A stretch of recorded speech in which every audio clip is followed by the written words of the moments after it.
We have Burkhard Schafer to close the session.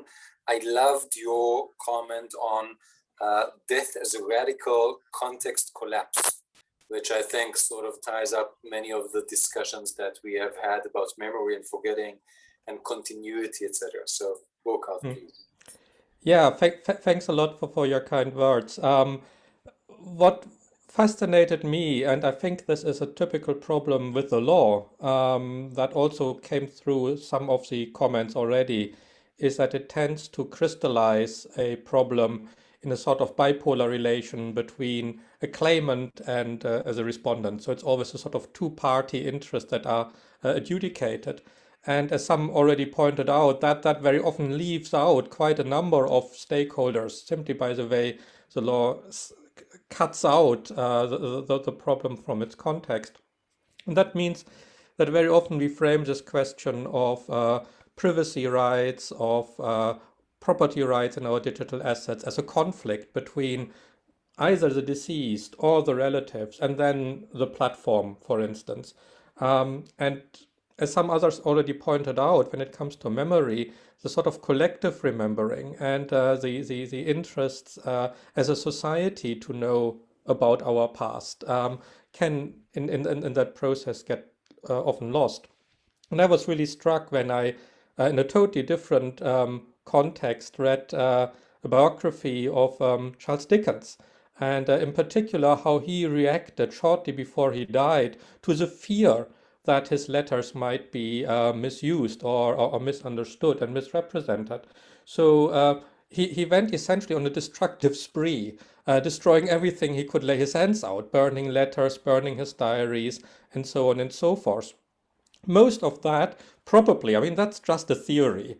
He tried to protect the reputation of a woman he very clearly highly appreciated and estimated. And that's about rumors that his appreciation had gone slightly further than Victorian morals permitted. I don't think it was ever totally proven what the story was, but he essentially tried to protect the reputation of that one person and destroyed as a result everything he could lay his hands on, which was a massive overkill.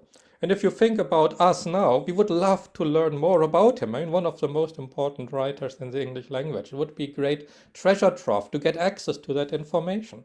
But the only way he felt he could protect this was to destroy it, because there was nothing else he felt at least he could do.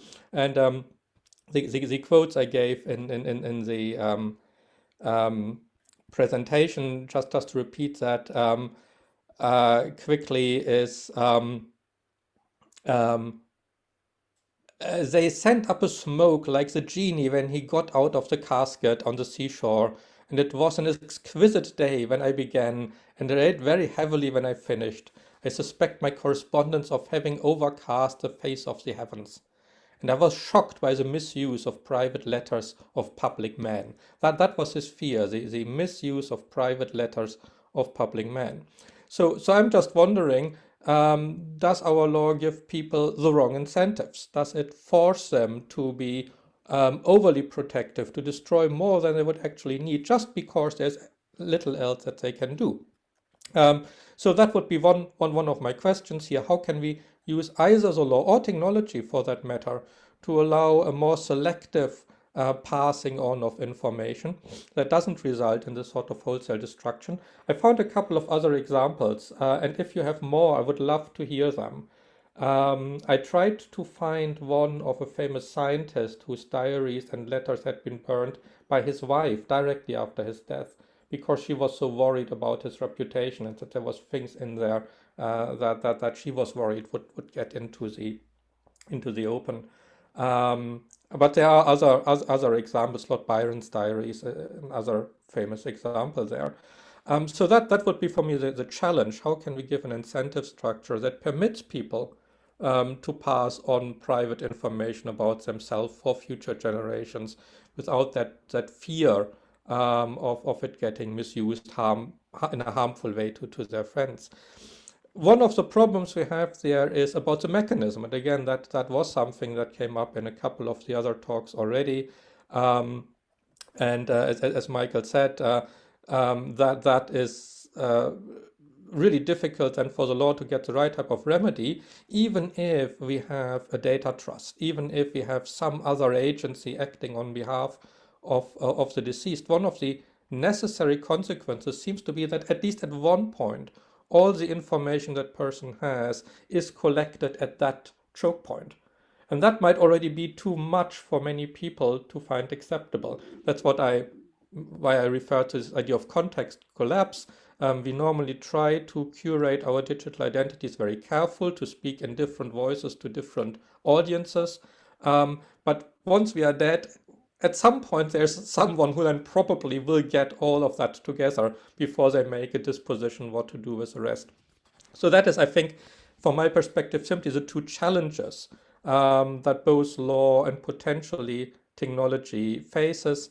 How can we give the right type of incentive that encourages people to curate their material, to confidently pass it on, to contribute to the richness of our culture, and do it potentially in a way that does not result in that disturbing concept collapse where someone suddenly gets this total overview of who I was and can make these inferences of who that woman might have been that I was rather attracted to. So that was really my 2 points that I wanted to make.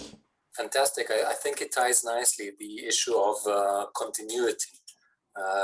Do what we want during our lifetime continues over to the point at which we will be dead if we think about it.